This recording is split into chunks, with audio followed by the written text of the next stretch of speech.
I'm Jack Jensen, tour guide in Chesterfield, and we're delighted to be here in front of the wonderful Tithing House.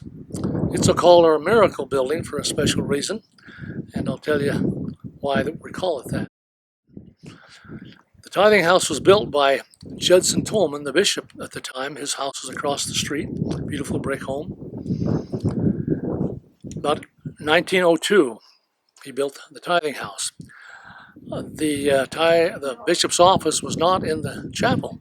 There was no room for them to have a bishop's office there, so they built Tithing House, where he could have his office, he could conduct interviews, and he could have meetings. It served its purpose well over the decades, and as the people left Chesterfield and abandoned the buildings, the homes, the church, and the Tithing House, it, like the rest of the buildings, began to deteriorate and come apart. As it began to deteriorate, we were very concerned about it, and we placed 3 cables around the Tithing House to hold it together. It was in the process of actually falling apart.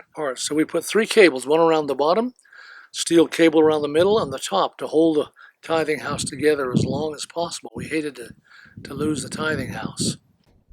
In 1995, a fellow by the name of Clyde Knight lived in Shelton, Washington. He was a builder, a member of the church, and a devoted. He had heard about Chesterfield, was interested in restorations.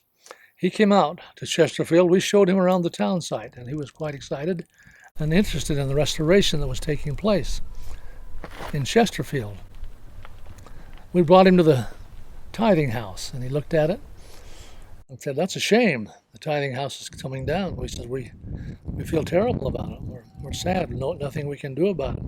It's a state where it cannot be repaired. It's just the foundation's crumbling. The walls are starting to fall out, crack, and terrible shape. Clyde Knight went home with his wife Eleanor, and he, in his history and diary, said he could not get the Tithing House out of his mind. He thought about it day and night.